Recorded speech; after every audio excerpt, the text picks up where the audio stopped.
Welcome, Forecast, episode number 6.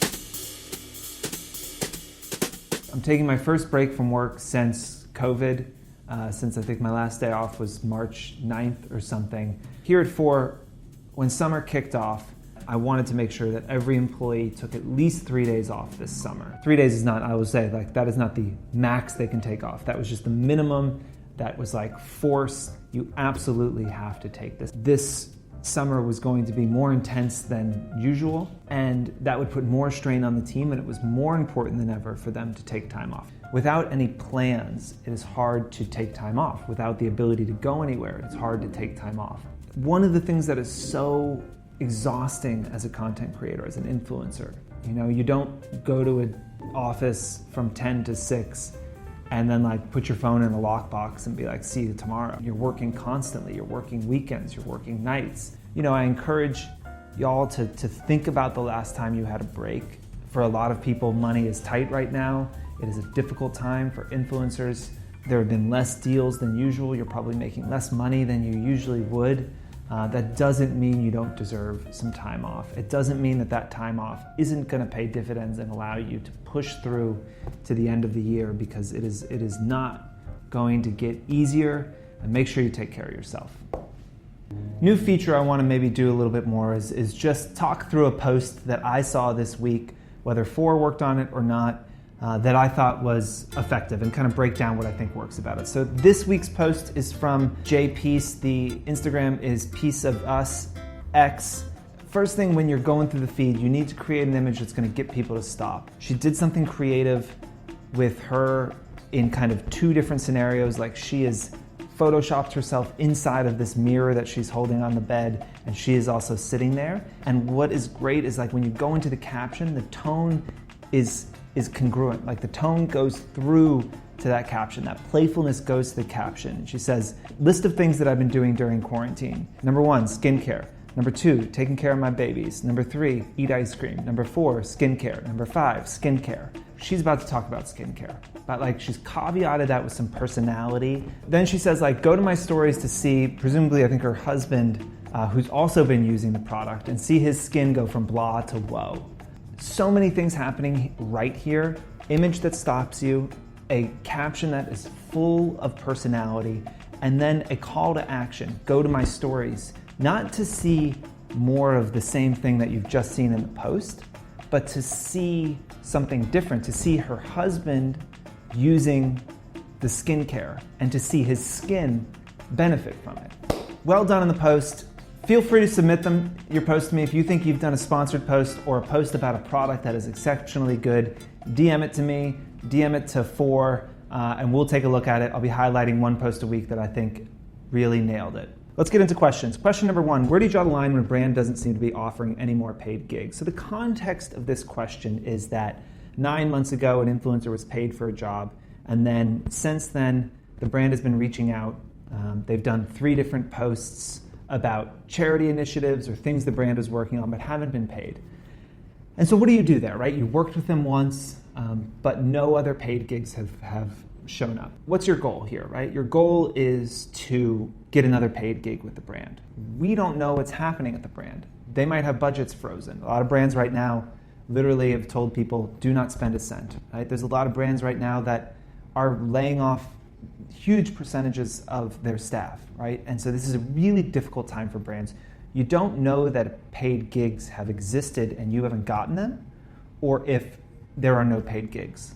I think that's important context, because obviously the influencer who asked this, right? They've done everything right. They're working to build a relationship. They got paid, and then they were happy to support the brand to build an ongoing relationship, but they want to know now, was that a one-off, or are there paid gigs in the future? And I think that part of any relationship is trust and honesty. So I think that I would just approach it with total honesty and say, hey, I was so excited when y'all reached out and I loved working on the campaign we did, whatever the paid one was. Since then, I understood that the market is difficult and times are tough, and I've been happy to support you guys because I do see this as a long-term relationship.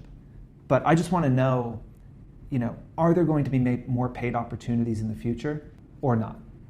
And I think that's a totally fair question. People say that it's just business, but I understand it's emotional, it's personal, especially for influencers. This is your, it's your business is literally you and your audience and your view of the world. And so I think these things can feel personal, but you have to try and remember that you don't know everything that is happening. And if you focus on the goal, and the goal is, I want to continue to have a relationship with this brand, I just want to get paid. What's the best way to answer the questions I don't know? Are there paid gigs happening and I'm not getting them? Or are there no paid gigs happening right now? If you ask the question hey, as we said, I'm interested in building a relationship, it's why I've been supportive, I also understand that times are tough, but in wondering if there's any paid opportunities on the horizon. If you come with honesty and empathy, my expectation and hope is that you are met with honesty and empathy. And if you're not, if they're rude, then, perfect. You don't have to work with them. You can stop posting about them and you can move on and build a relationship with a brand that really wants to have a long-term relationship with you. But I think you're doing everything right, and don't be afraid to ask the questions that you really want the answers to. Question number 2, what advice would you give people who are trying to produce educational content in a way that is captivating to the audience? We've seen a lot of what we call internally illustrative education, Instagram posts that are 10 slides, illustrated, taking a complex problem and trying to make it digestible and shareable. I think when you're teaching somebody, it is first important to check your motivations. Ask yourself what you want, right?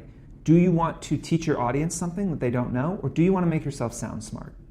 I think that if you approach something and say, I legitimately, the reason I am doing this is because I want the person who reads it to benefit and to learn something, I think that is the first step. And you would think that's a prerequisite to all educational content, but it absolutely is not. So first things first, you have to understand the topic so well that you can take something that is complex, confusing, and distill it into something that people will instantly understand. That is a really hard thing to do, but if you can do it, that is how you make educational content go viral.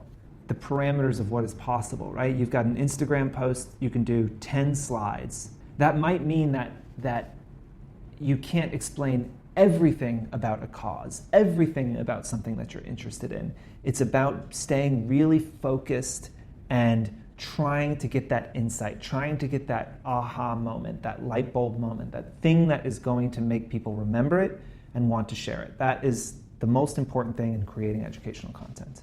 If I have one piece of advice, it would just be learn more. You just have to understand something so fundamentally and completely to be able to distill it into something really, really simple. Einstein always said, if you can't explain something to a child, you don't understand it well enough. I think it's a good lesson to remember if you're looking to create educational content. Question number 3, how do you think 2020 has made the marketing industry reevaluate or pivot on a larger scale? So 2020 has been a year full of change, and I think that we will look back on this summer. For decades, we'll be able to look back to this summer and say, that is when things started to change. And I think right now and in the immediate future, what is going to change in marketing is that marketers are just more careful with everything they do. And I think there's 2 big reasons. One, budgets are tighter, right? When business is booming and budgets are big, there's just not as much scrutiny over every single dollar spent. But when budgets are getting slashed, when it's between your marketing budget or these 2 people's jobs, you better believe that those things are getting looked at a lot more. And so marketers are a lot more intentional and careful with the content that they put out because it absolutely has to perform. The second reason is, with the aftermath of George Floyd's murder and the protests and the calls for equity and justice in not just the world, but also in the marketing world, brands have had to listen a lot more to their communities and their customers, and they've had to check themselves and their biases and their assumptions and make sure the things they're doing or the ads that they're putting into the world are representative of their values and reflect the values also of their customers or the customers they want to win. And so there is just this increased attention and care and intention in the things that marketers are doing. Everything has to be more intentional, better thought out. The stakes are just so much higher. today than they were 6 months ago.